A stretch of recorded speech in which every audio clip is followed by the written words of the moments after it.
Black and White Kyurem are returning to Pokemon Go for 3 hours only during a raid day. I will be going through everything you need to know and the best tips and strategies to make the most of it. So the event takes place on the 10th of January between 2 PM and 5 PM local time. However, during this raid day, there will actually be 4 raid bosses available: Black and White Kyurem and Zekrom and Reshiram, and they will be appearing at different times throughout the 3 hours of the event. To start off, Reshiram and Black Kyurem raids will be appearing for half an hour, then Zekrom and White Kyurem will take over for the next half an hour, and this rotation will continue for the rest of the event. And of course, you will be able to get fusion energy from the fusion raids, but there is a bit of a problem with this that I will be talking about in a moment. But also do note that the Kyurem you encounter from Black from their own raids will have a 1 in 10 boosted shiny rate, so it will be the best chance to get these shinies. And we do also have legacy moves returning for the raid day as well. Zekrom Court from these raids will know legacy move Fusion Bolt, Reshiram will know legacy move Fusion Flare, and Kyurem will have a chance to come with its legacy move Glaciate. You will also be able to receive up to 5 free raid passes from spinning gyms, and these will be additional to the daily free raid pass you get, and you can keep your daily raid pass from the day before, so you can actually get a total of 7 raid passes for free for the day.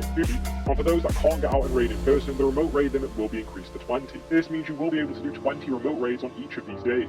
And there will also be an optional $5 ticket that will get you 8 additional raid passes from spinning gyms, increased chance for rare candy XL from raids, and you'll get 50% more XP and 2 times Stardust from raid pass to raid day Pokemon, meaning that you don't just get an encounter with Black or White Kyurem when you complete a raid. Instead, you get an encounter with Kyurem and you get some fusion energy that you can use to fuse Kyurem with Reshiram or Zekrom. So there is actually quite the shopping list for what you need to get each fusion. Firstly, for Black Kyurem, you need a Kyurem 1000 Volt fusion energy, which you can get from the Black Kyurem raids. You also need a Zekrom, which you get from the Zekrom raids, and you need 30 Kyurem candy and 30 Zekrom candy.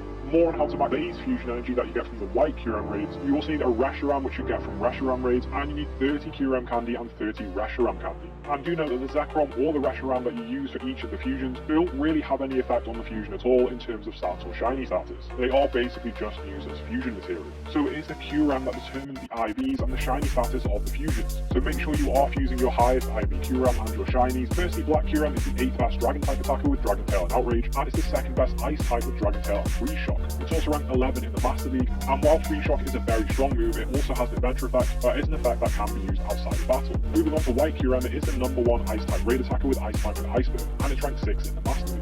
What are the best counters for beating them? So starting with Black and White Kyurem, the 100% IV CP values for Kyurem you're looking out for are 2042 or 2553, boosted in windy or snowy weather. And both Black and White Kyurem are weak to Dragon, Fairy, Fighting, Rock and Steel type attacks. For Black Kyurem, the best counters are Crown Zacian, Crown Zamazenta, Eternatus, Mega Lucario, Mega Blaziken, Duskmane Necrozma, Mega Rayquaza, Mega Garchomp, Origin Dialga and Shadow Mega. Pretty similar. The best counters are Crown Zamazenta, Eternatus, Crown Zacian, Mega Rayquaza, Mega Blaziken, Mega Garchomp, Keldeo, Duskmane Necrozma, Mega Lucario and Mega Latios. And for both of these raid bosses, they can be done with 2 trainers, but I would recommend 3 or 4 trainers to make it easier. Moving on to Zekrom, the 100% IV CP values you're looking out for are 2307 and 2884, boosted in windy and rainy weather. It is weak to Dragon, Fairy, Ground and Ice type attacks. The best counters are Eternatus, Mega Rayquaza, Black Kyurem, Mega Garchomp, Primal Groudon, White Kyurem, Shadow Garchomp, Mega Salamence, Shadow Groudon and Origin Dialga. That's fine. For Reshiram, the 100% IV CP values you're looking out for are also 2307 and 2884, but boosted in windy or sunny weather. It's weak to Dragon, Ground and Rock type attacks. Therefore, the best counters are Eternatus, Mega Rayquaza, Mega Garchomp, Primal Groudon, Shadow Garchomp, Origin Dialga,